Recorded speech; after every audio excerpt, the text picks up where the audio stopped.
The stranger's horse stopped in the middle of Dry Creek's Main Street, right where three of Halloran's men stood laughing at an old man on his knees in the dirt. Dust hung in the hot air. Everyone turned to look. The old man was Ellie's father. His hat had fallen off. One of the men, a big one with a red face, kicked dirt onto him and said, "Where's the money, old-timer? Boss don't like to wait." Ellie ran out from the store, her boots pounding the wood steps. "Stop it, please stop." She threw herself down next to her father, wrapping her arms around him. The men laughed harder. That was when the stranger got off his horse. Slow, quiet, he did not draw his gun. He did not shout. He simply walked toward the old man and knelt down beside him, right in the dirt, right in front of everyone. The street went silent. People stared from the porches. A woman by the well covered her mouth. Nobody expected this. A stranger kneeling in the street dust next to a beaten old man he did not even know. "You dropped this," the stranger said, and picked up the old man's hat. He brushed it off with his sleeve, slow and careful, like it was the only thing that mattered in the whole town. Then he placed it back on the old man's head. The big man with the red face laughed loud. "Who in the world are you supposed to be?" The stranger stood up. He did not look angry. He did not look scared either. He just looked at the man, calm as a still lake, and said nothing at all. But his eyes said enough. Nobody in Dry Creek moved. Nobody breathed. Something about the quiet man's silence felt heavier than any shout, and for the first time that day, Halloran's men did not look so sure of themselves. Ellie brushed down her horse in the stable, trying to keep her hands busy so her mind would stop racing. The barn smelled of hay and leather. Sun poked through the wooden slats, laying thin gold lines across the dirt floor. She thought about the stranger from the street, and for a moment she almost smiled. Then the door creaked. 4 men stepped inside. She knew them at once, Halloran's men. The big one with the red face led the way, his boots heavy on the floor. "Well now," he said, grinning, "look who's all alone." Ellie's stomach turned cold. She stepped back, bumping into her horse. "What do you want?" "Boss wants his money," another man said. "Your pa don't have it, so you're coming with us instead. Simple as that." "No," Ellie's voice shook, but she stood tall. "You get out of here." The men only laughed and spread out, one on each side, one behind her, one blocking the door. The stable felt smaller than she had ever known it to be. Wooden walls. No back way out. Just hay, horses, and 4 men closing in like wolves around a fire. "Come now," the red-faced man said, reaching for her arm. "Don't make this hard." Ellie jerked away and grabbed a pitchfork leaning against the wall. Her hands trembled, but she held it steady, pointed at his chest. "Don't you touch me."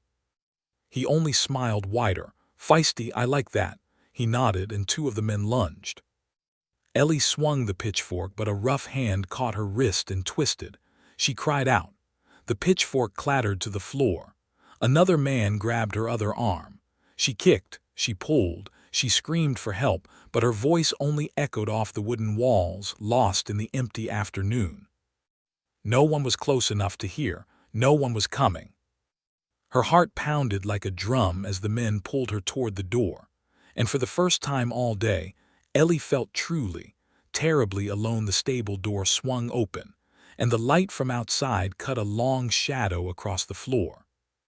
The men froze. Ellie froze too, her arms still caught tight in rough hands, her heart hammering. It was him, the quiet stranger from the street. He stood in the doorway, hat low over his eyes, hands loose at his sides. He did not rush in. He did not shout.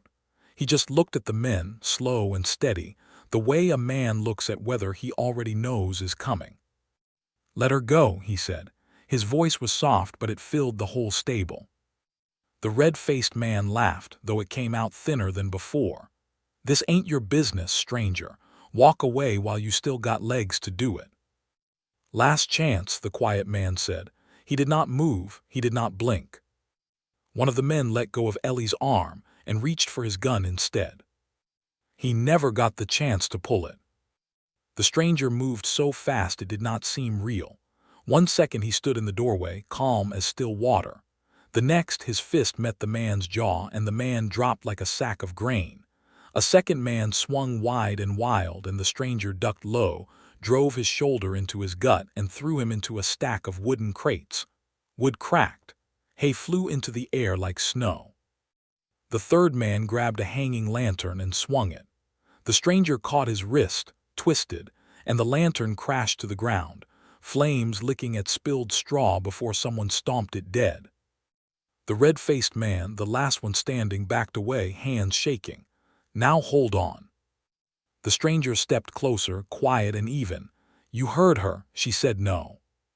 The man turned and ran, boots slipping in the dirt, out into the sunlight and gone. Silence fell over the stable, thick and heavy. Dust drifted through the light. Ellie stood trembling, staring at the quiet man who had just saved her, hardly able to believe what her own eyes had seen. Ellie's legs gave out, and she sank into the hay.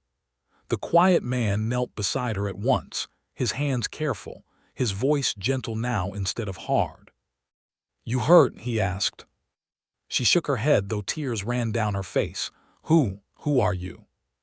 He was quiet for a long moment, like he was deciding whether the truth was safe to give. Then he spoke. "Name's Wade," he said.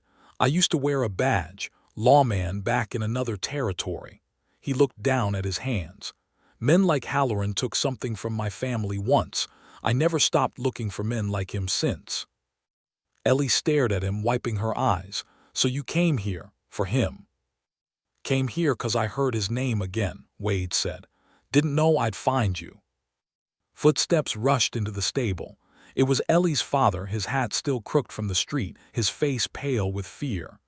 "Ellie!" He pulled her into his arms, holding her tight, his old hands trembling. "She's all right," Wade said quietly, standing back to give them room. Ellie's father looked at him with wet eyes. "You saved my girl. I don't know how to thank you." Wade only nodded, small and humble, like the fight in the stable was nothing at all to him. Word spread through Dry Creek fast. By evening, the whole town knew Halloran's men had run from a single quiet stranger. For the first time in a long while, people began to whisper that maybe, just maybe, Halloran was not as untouchable as he seemed. Wade did not leave town that night. He stayed, telling himself it was to watch for more trouble. But each evening he found himself near Ellie's ranch, fixing a fence, checking the horses, saying little but staying close. Ellie began to smile more. The fear in her eyes slowly faded into something warmer. The danger was not fully over, not yet. But for the first time in a long time, Dry Creek had hope, and Ellie had someone standing quietly beside her.